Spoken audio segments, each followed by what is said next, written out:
Mesdames, Mademoiselles, Messieurs, bienvenue à Métro News. Voici les principaux titres qui seront développés aujourd'hui. 1,5 million de personnes en situation de vulnérabilité recevront dès cette semaine 3000 gourdes.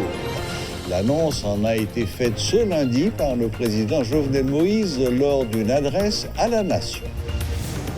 Port-au-Prince a connu une nouvelle journée de tension ce lundi. Des policiers se réclamant du groupe 509 Fantôme ont incendié plusieurs véhicules au ministère des Finances. Ils ont instauré un climat de terreur pendant plusieurs heures.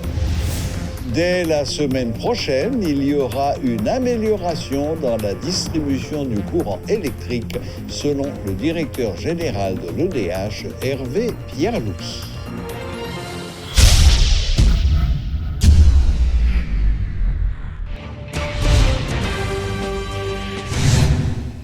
Le président de la République s'est adressé une nouvelle fois ce lundi à la nation.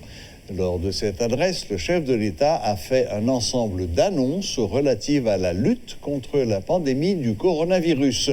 Monsieur Moïse a également indiqué que les professeurs recevront une compensation salariale.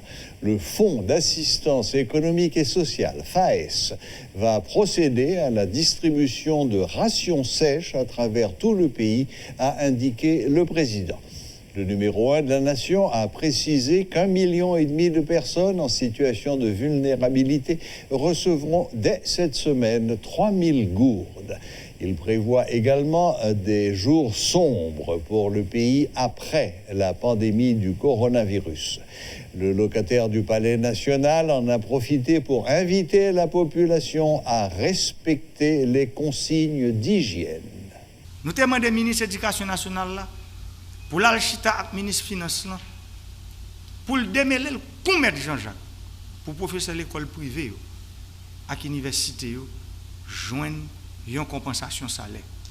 Moi, je souhaitais que le ministre de l'Éducation nationale, le ministre des Finances, joignent bon genre formule pour que pressé, professeurs arrivent à joindre compensation salaire ça que nous te promettons. Nous te prenons décision pour nous te assister ouvriers qui travaillent dans la factory. Nous te respecter l'engagement, nous te prenons dans le secteur sous-traitance. L'État te baille plus passer 200 millions de gouttes de te promettre là pour te soutenir le secteur ça. 54 188 ouvriers dans tout le parc industriel, joignent un versement salaire pour 15 jours. Nous te promettons. Dans le jour qui venir là, moi, je demande au directeur général FAES pour préparer ration alimentaire sèche. Et puis, pour instance concernée, au bali masse pour le distribuer dans la Gonave, il la vache, Zile Kaimit, il la tortue, Grand Boucan, au Basse. Map goumen pour manger, vin joindre nous, quel que soit côté nous y dans le pays. Je demande pour FAES mobiliser toutes les ressources sans réserve pour le programme qu'on répète là, arriver sur tout le monde dans tout le pays. Nous te promettons pour nous aider 1 500 000 familles qui n'ont plus besoin. L'information qui arrive joindre moi fait me comprendre que comme ça, pour qu'on arrive joindre le monde. Je dis, je travaille pour m'assurer que l'argent arrive dans le poche directement. Le programme est monté pour que la ville te joigne 3 000 gouttes. Et moun en dehors, te joigne 2 000 gouttes. Je dis, je prends décision pour tout le monde joigne 3 000 gouttes. Parce que pas de différence entre moun en dehors et moun la ville. Nous tous ces haïtiens. Je vais annoncer. Il y a des gens dans 4 départements qui recevoir l'argent dans le commencement de la semaine. Même. Je félicite le Premier ministre pour l'effort qu'il fait dans l'exécution, instruction qu'il a bali pour liquider 1967 chèques qui répartis comme ça. 704 chèques pour 6 mois arriéré salaire. 29e promotion police là, sorti dans le mois octobre 2018 pour arriver dans le mois février 2019. 690 chèques comme arriéré de grade, ces policiers ont été bail grade, mais qui pas jamais touché l'argent pour grade de bail. 573 chèques qui c'est payroll 30e promotion qui sorti dans le mois octobre 2019 là pour arriver dans le mois d'avril 2020. Frères, accem, haïtiens, haïtiennes. Comme moi t'ai toujours dit, tout ça gouvernement a fait, nous voulons faire dans toute transparence. Le gouvernement a commandé équipement matériel pour 2 milliards de goudes. Transport, équipement, matériel, ça a coûté l'État haïtien 900 millions de goudes. Si le gouvernement te prend décision pour te faire équipement, ça venir sous bateau, il pas tap coûter tout comme ça. Mais il tap privé en Haïti dans le finissement moyen. Comme ça, nous pas tap bien paré pour faire face carré à coronavirus là. Nous pas tap qu'à prendre chance ça. C'est pour ça nous choisissons option pour faire équipement ça revenir dans l'avion. Si pas une grosse difficulté, tout équipement ça va privé entre le 1er mai et le 15 mai. Ça veut dire dans la première quinzaine mois mai. Et il y a un équivalent de 30 conteneurs équipement matériel médical qui vient pour arriver dans le pays. Des policiers du groupe 509 Fantômes ont créé une vive tension ce lundi à Port-au-Prince. Lors d'une manifestation, ces agents de l'ordre ont forcé les employés de plusieurs institutions de l'État à quitter leur poste de travail. Ils ont incendié plusieurs véhicules au ministère des Finances. Les sapeurs-pompiers ont dû intervenir afin d'éviter le pire. Ils ont confisqué les clés de plusieurs véhicules et les ont utilisées pour faire des barrages afin de paralyser la circulation. Des unités spécialisées de la PNH, dépêchées sur place, ont essayé de disperser la manifestation au niveau de Delma 48 où des tirs nourris ont été entendus. Accompagnés de plusieurs individus encagoulés circulant à moto, ces hommes ont tiré en direction des blindés qui faisaient partie d'un barrage mis en place par les autorités policières.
Journée de forte tension aujourd'hui à Port-au-Prince. Apparemment, des policiers contestataires revendiquaient des ajustements de salaire et d'autres avantages sociaux, ainsi que de meilleures conditions de travail. Ils ont attaqué le ministère des Finances, où les véhicules ont été brûlés, ainsi que les locaux de l'ONA à Delma. Et tout au long du parcours, on pouvait croiser des véhicules que leurs propriétaires avaient dû abandonner sous la menace et qui bloquaient la circulation. Pour faire le point sur cette journée, ou pour apporter un éclairage sur cette journée, nous avons avec nous ce soir M. Ashley Larac, qui se présente lui-même comme un entrepreneur en difficulté et un citoyen concerné. Bonsoir Ashley Larac et merci d'être venu jusque sur les plateaux de Métro News. Bonsoir Serge et bonsoir aux auditeurs, auditrices, téléspectateurs et téléspectatrices de Radio Télé Métropole. Voilà, donc Ashley Larac, ça a été une surprise aujourd'hui, alors que tout le monde ne parlait que du coronavirus, d'avoir d'autres soucis, à savoir une manifestation qui a duré et qui apparemment a été assez violente, même si il n'y a jamais eu apparemment d'affrontement direct entre, disons, les policiers contestataires et les policiers légitimistes. Comment est-ce que vous expliquez ça, cette soudaine réaction? D'abord, je me pose une question. C'est probablement une coïncidence, enfin, ça l'est peut-être, mais peut-être pas non plus, que ce soit après la déclaration du ministre de la Justice, faisant état de son intention de demander à la police d'occuper la Cité de Dieu, que cette manifestation a été annoncée, qu'elle a eu lieu comme telle. Est-ce qu'il ne s'agirait pas à ce moment d'une certaine manière d'attirer l'attention sur autre chose pour permettre aux gens de Cité de Dieu, ou bien pour dégarnir les forces policières qui devraient se rendre à Cité de Dieu pour permettre aux bandits de s'échapper? Bon, ça... Vous parlez évidemment de l'ultimatum de 72 heures que le ministre de la Justice avait donné aux bandits. Vous déposez les armes, vous avez 72 heures pour déposer les armes, sinon ça reprend ses paroles. Et ultimatum que je n'ai pas très bien compris non plus, puisque le ministre a donné l'ultimatum, je comprends très bien qu'il s'est allé sur bandit, qu'il fait preuve d'énormément d'autorité, mais de demander en même temps à la population de se démerder pour sortir de ce trou, sachant même que la population est prisonnière de ces bandits, ce n'est pas sérieux. Est-ce que c'est un manque d'expérience? Est-ce que c'est une réaction non réfléchie? Et je ne comprends pas. Ça ne s'est jamais vu. On ne peut pas annoncer. Bon, d'abord, cette pratique d'annoncer les opérations policières, je ne sais pas d'où elle vient. C'est comme s'il y avait une quête, une recherche de visibilité. Les gens veulent à tout prix être des acteurs principaux, dire à la manière de notre colonel Régala, et Jean Vignas et Jean-Marc Recevoir. Mais il n'y a eu qu'un seul Régala. On ne peut pas vouloir que d'autres personnes fassent exactement ça, et c'est pas le même contexte non plus. Non, tout à fait. C'est pas réfléchi cette réaction, et moi je m'en suis étonné. Ok, alors maintenant revenons sur le fond de l'affaire, parce qu'il est clair qu'il s'agissait d'une action qui a été menée par les policiers contestataires. Laissons de côté cette coïncidence un peu troublante entre la déclaration du ministre et ce déclenchement, manifestation à laquelle personne ne s'attendait. C'est vraiment... Elle avait été annoncée durant le week-end, mais on s'attendait à ce que ce soit une marche pacifique. Oui. Puisque des policiers qui, après avoir déjà manifesté, obtenu tout ce dont ils réclamaient, et ne peuvent pas, encore une fois, pour une augmentation de salaire, manifester violemment. On ne s'attendait pas à ce que ça arrive comme ça. Mais il y a eu l'annonce de la réintégration des policiers, les policiers révoqués. Il y a eu des concessions faites sur leur appartenance au syndicat. La création du syndicat. Oui. Et finalement, ce sont les policiers qui donnent des ordres à leurs supérieurs et pas les supérieurs qui donnent des ordres à ces policiers. Moi, je n'ai jamais vu ça avant. Ça veut dire, dans un corps discipliné, et d'ailleurs, aucun corps discipliné de la Terre ne laisse sortir les policiers avec des armes aussi lourdes. En général, les armes doivent être gardées en caserne. Et quand il y a une opération, à chaque opération, on remet une arme aux policiers qui conviennent à l'opération bien précise. Mais je vois que les policiers travaillent, ils vont chez eux avec des galils, des phalles, des armes de guerre. Ça ne fait aucun sens. Où est le commandement de la police? Si jamais, pour cette fois, les policiers contestataires qui ont causé tout ce désordre ne sont pas révoqués de la bonne manière cette fois-ci, ça veut dire que ce sera à eux de révoquer leurs supérieurs. Donc, les ministres qui ont pris cette décision-là devront passer par les décisions de ces policiers-là. On s'attend à ce qu'ils le fassent. Ah, c'est un scénario un peu catastrophe, là, monsieur Larac. Mais nous sommes dans la catastrophe. Nous battons contre une épidémie, une pandémie de Covid. On s'attend à avoir des jours très sombres pendant les semaines à venir. On est en difficulté financière. Déjà, on l'était, puisqu'il ne faut pas oublier que 2017, 2018, 2019 n'ont pas été de très bonnes années, puisqu'il y a eu des journées de loc. Les industries se sont décapitalisées. 2020 maintenant, avec Covid aujourd'hui, et une décision de fermer toutes les entreprises, il n'y a pas moyen de se recapitaliser. Les ouvriers sont à bout de souffle, ils n'arrivent pas à travailler pour avoir un salaire. Les entreprises ne peuvent pas produire, donc ne peuvent pas gagner de l'argent. Donc c'est un état catastrophique. Et pour rajouter à ça que des policiers viennent contester pour une augmentation de salaire, alors que les gens qu'ils sont payés et qu'ils ont juré de protéger sont en danger et ne peuvent pas toucher leur salaire. C'est impensable. Bon, eh bien, écoutez, je ne sais pas ce qu'on peut rajouter. Je crois que l'ultimatum expirait ce soir.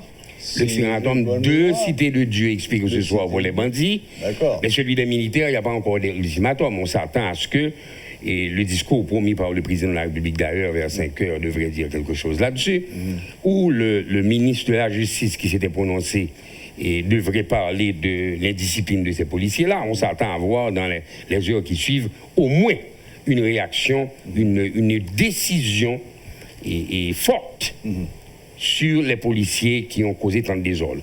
Moi, si j'étais forcé de leur donner une augmentation de salaire, j'aurais accepté tout de suite en déduisant le prix des véhicules qu'ils ont brûlés, des véhicules appartenant à l'État. Donc j'aurais chargé cette dette de véhicules et de biens de l'État brûlés à ces policiers-là pour qu'ils le payent. La chose ne peut pas être à sens unique. Vous réclamez qu'on vous paye plus, respectez les biens de l'État qui sont les biens du peuple. Vous brûlez des véhicules, vous allez devoir les payer. Je veux savoir maintenant si nous avons un gouvernement et des dirigeants ou si nous n'en avons pas. Si personne ne peut diriger, qu'on nous le dise. Mais maintenant, là, c'est fini. On ne peut plus. Je crois que la société ne peut plus. Que les dirigeants prennent leurs responsabilités, qu'ils fassent preuve de capacité à contrôler ces policiers qui ne sont plus des policiers d'ailleurs. Ce sont des vagabonds au même titre que les bandits. Et que les ministres cessent de tenir le même langage que ces vagabonds les rues. Parce que ce sont des vagabonds que j'ai entendu dire « M'a vin prend, dégage au jeton parce que m'a vin bon ». Et le ministre de la Justice a exactement dit la même chose. Donc c'est pas croyable, c'est pas normal, c'est pas acceptable. On devrait changer le langage. Ces gens devraient apprendre à parler correctement, à s'adresser à une population et à respecter les gens. Et pour ce qui s'agit des bandits, nous attendons à avoir quelqu'un qui prenne une décision finalement et qui ait suffisamment de melon pour le faire. Ça, je n'en vois pas là. Nous sommes en pénurie, pas d'hommes, en pénurie de testicules en Haïti. C'est ce que nous avons. Bon, bien, je crois que nous allons terminer sur ces fortes paroles. Il n'y a pas grand-chose à ajouter. Finalement, vous avez presque lancé un ultimatum à votre tour au gouvernement. Changez de politique, faites ce qu'il faut faire, sinon attendez-vous à être éjecté à votre tour. C'est exactement ça.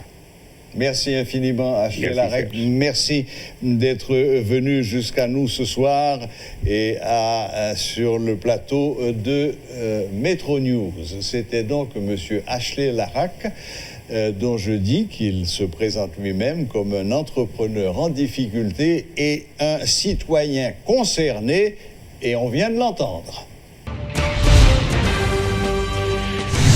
Des opérations visant à renforcer la vigilance pour le respect du couvre-feu ont été menées par le ministère de l'Intérieur dans la nuit de dimanche à lundi. Le titulaire du ministère, Audin Fils Bernadel, appuyé par la PNH dans le cadre de la vigilance de nuit, a également distribué plusieurs dizaines de cache-nez aux riverains surpris dans les rues sans masque comme moyen de protection contre le Covid-19.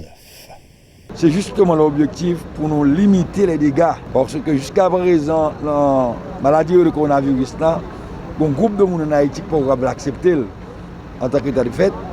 Je estime que c'est bon. Pour moi-même, je ne vais pas comprendre ça. Le coronavirus est plus violent que le sida en quelque sorte. Le sida, c'est un monde qui gagne.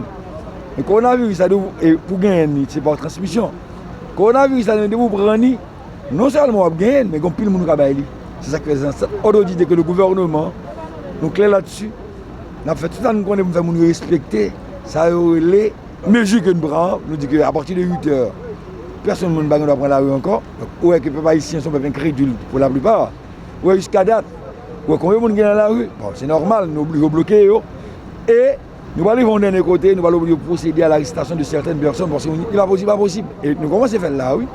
Mais nous avons commencé à aller beaucoup plus dynamique, beaucoup plus en profondeur parce qu'il n'est pas possible pour nous comprendre que la maladie sont jouées liées. Non seulement les gens qui sont dans la machine, nous parlons des gens qui prennent licence, ils ont une contravention, certes, mais nous avons appuyé autour que nous allons commencer à procéder. Nous allons demander que même si on soit fait, en dans commissariat, il faut faire. Donc, et les gens qui sont dans la machine et les gens à pied, tous les deux vont suivre, même sanction. Les gens à pied, la prosecution l'a obligé d'entrer dans le commissariat pour l'été. La paix est une contravention, certes, mais l'a obligé, tôt ou tard, entrer dans le commissariat, jeter la donne, dormir la donne. Si c'est pour 2-3 jours, ça, la prend avocat, et bien l'avocat vient de ça.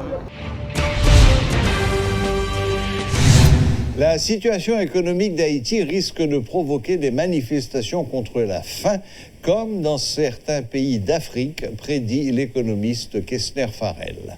Depuis plus d'un an, la chaîne d'approvisionnement est bloquée en raison de l'insécurité, ce qui a occasionné une augmentation des prix de certains produits.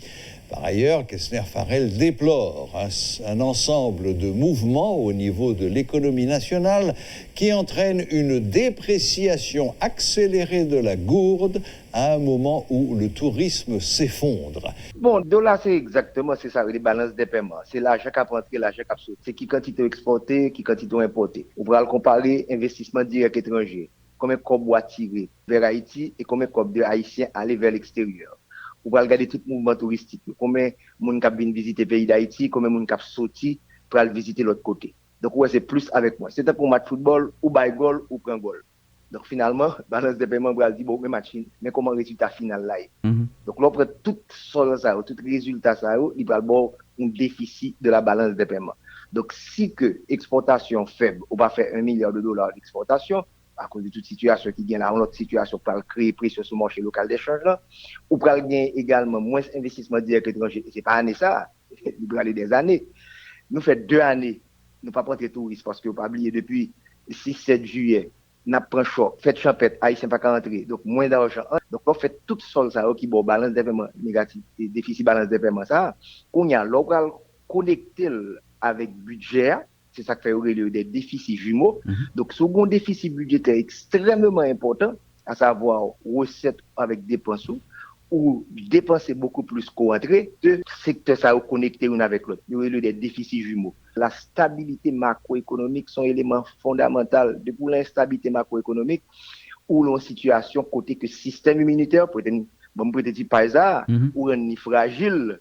Et économie, c'est ça qui passe. Système immunitaire pays d'Haïti fragile économiquement dans la mesure où l'année dernière, plus ça et plus problème structurel, pas de production, ou à importer.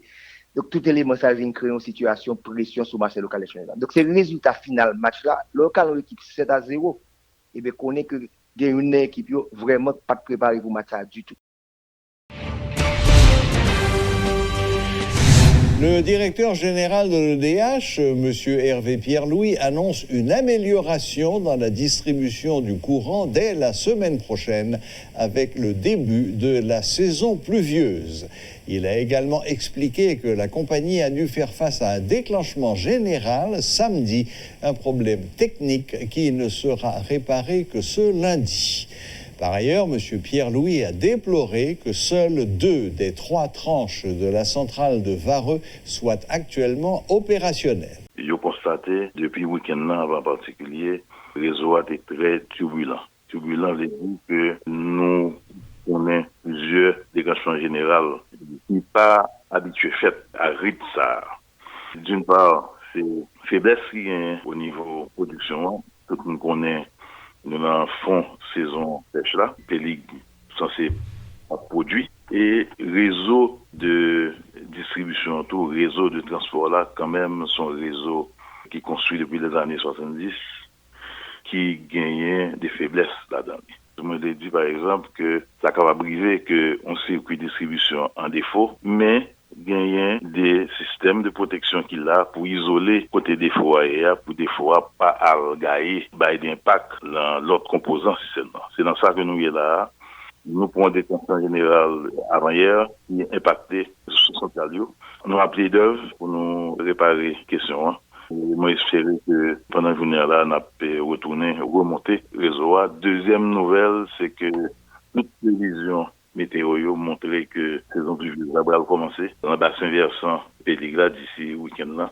Donc, nous sommes capables de recommencer par quantité, qualité, production que nous sommes habitués là.